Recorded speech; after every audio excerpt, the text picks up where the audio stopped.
we are showing the integration of virtual net and an example on top of it to demonstrate its practicability. The networking part is emulated through OMNeT++, a tool for simulating network communication traffic. The left hand shows the IDE for network component development. The right hand is the GUI of the OMNeT++ execution environment for network traffic visualization. The client icon, the mesh icon, and the NPC icon. The basic computing unit of VirtualNet is mesh. Mesh is for multi-node storage and synchronization. Now we start VirtualNet with 5 NPCs. Note that NPCs are also emulated with meshes. So the communication between users and NPCs are also mesh-to-mesh computing. This demonstrates a simple peer-to-peer cloud, which consists of time-reliable nodes for persistently storing user states.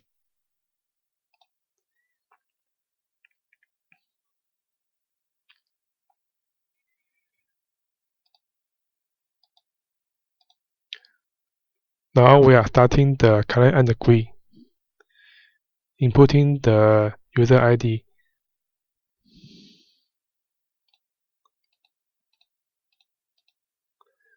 The client end application is a simplified Minecraft. In the application, users are represented by avatars. The state of the avatar includes its location on the map, the gear, and the skin. Now we change the skin, give him a sword, and move him to the new location. We are moving the avatar to the new location. The location of the avatar is indicated and which can be found at the upper front end. The current location is represented by X, Y, and Z. X and Z indicate the two-dimensional location of the NPC of the avatar on the map, and the y-axis represents the height of the avatar. When the NPCs are in the visual range of the user, they will show up on the client screen. We see there are 2 NPCs within the visual range. The OMNeT++ GUI shows the communication between the NPCs and the user mesh. The red circle around the client icon is the visual range. To simplify the demonstration, we use a region master for location service. Once the NPCs leave the visual range, they will disappear from the screen. We look around and cannot find them anymore. See, they are no longer there.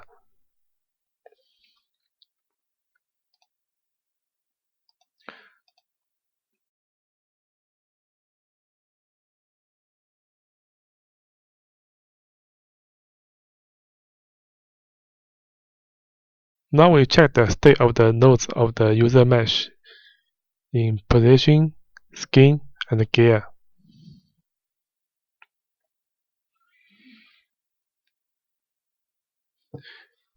We randomly select 2 nodes of the mesh.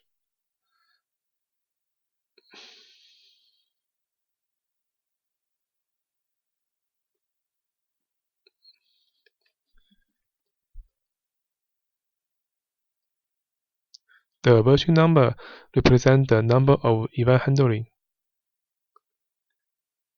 See, the state of the 2 nodes are identical.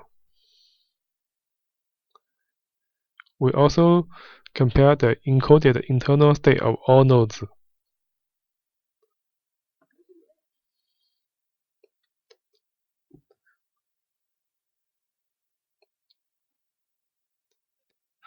The state of the nodes are encoded after the execution of each event.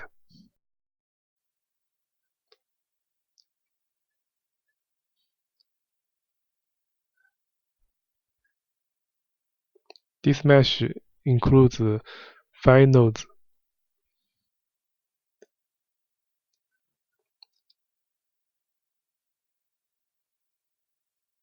They are all identical.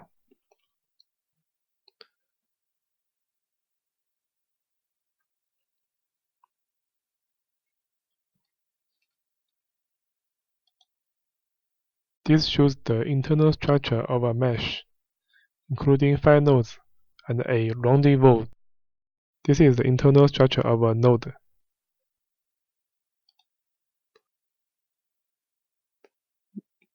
Now we log out from the application.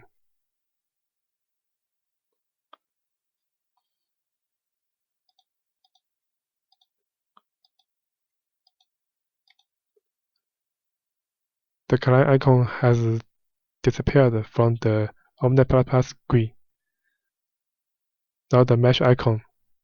Both of them are removed from the GUI. Now we demonstrate the fault tolerance of the designed virtual net architecture. We firstly introduce node failure. Okay, we change the location of the avatar. We change it to a new skin and equip the avatar with a shovel. We move the avatar again.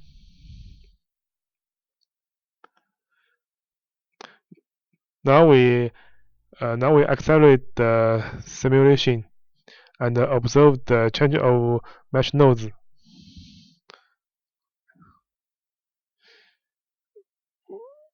We can find that some nodes are failed and new nodes are created.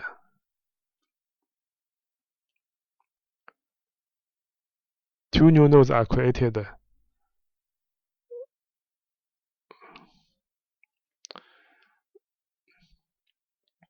Now we check and compare the state of mesh nodes.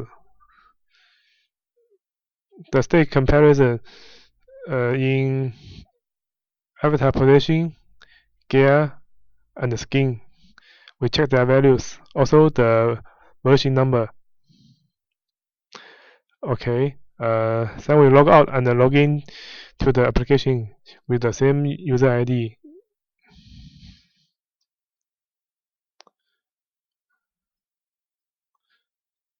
See, user state can be preserved during node failure and node recovery. Secondly, we demonstrate user logout and user client crash.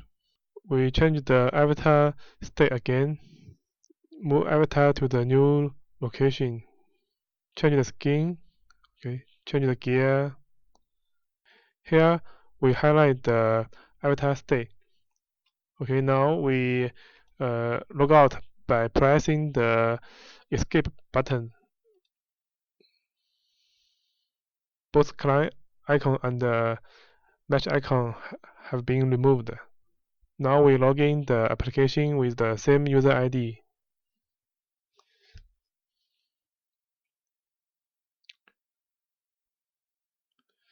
We check the user avatar state, which has been successfully preserved. We check the state.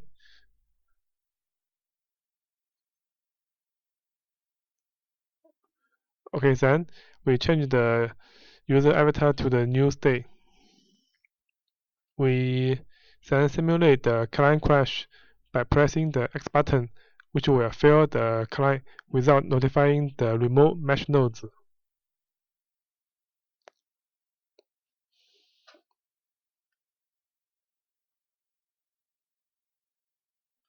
It takes a longer time because mesh nodes need time to detect the failure of the client.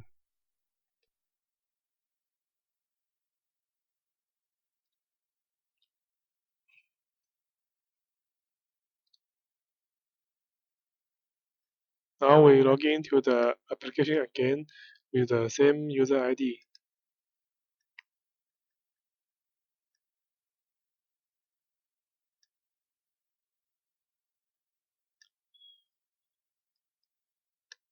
We check the user avatar state. The user avatar has the same state as the one before crash. In the third scenario, we demonstrate the rendezvous failure.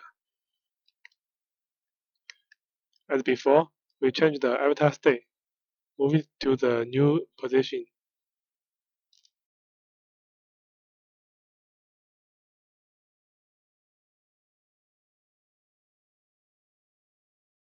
We then fill the rendezvous node by specifying the IP address of it to the simulator.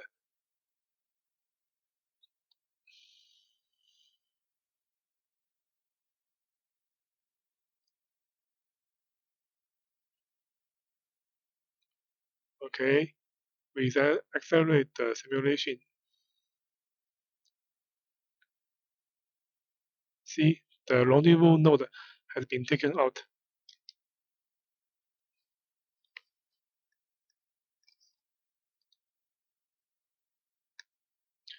We then recover the simulation under the client and the application. Change the avatar state.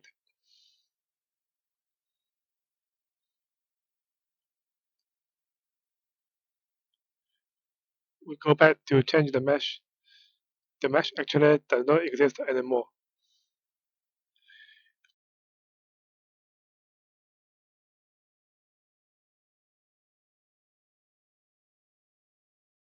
We then try to restore the mesh by relogging the client with the same user ID.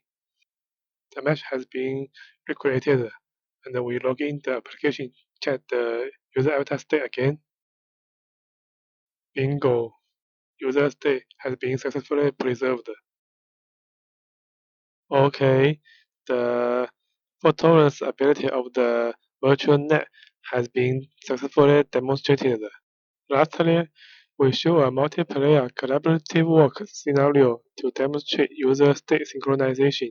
This scenario is supposed to be run in real time, so we configure the simulator to use the real-time scheduler. With real-time scheduler, one simulation time is equal to one workload time. Also, we will run it with the command line executor rather than the GUI executor to reduce the computing overhead in GUI display. With the real-time scheduler, it can be found that the ratio of one simulation second to one real-time second is approaching to 1, which means that the entire network simulation is approaching to the real time. This also shows that the combination of emulation and the real application has practical significance to system implementation. Okay, after configuring the network emulator, let's start the scenario. In this scenario, there will be no voice interpretation, so let's play some music.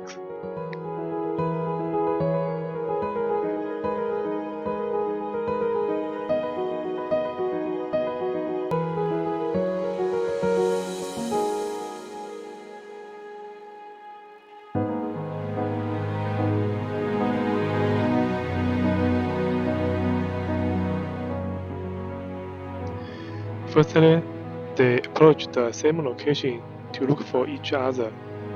Then, they change their states and collaboratively build something to show the visual synchronization function. Thirdly, one player logs out and logs in again, and another player monitors the procedure in the game to show the state preservation and the synchronization function.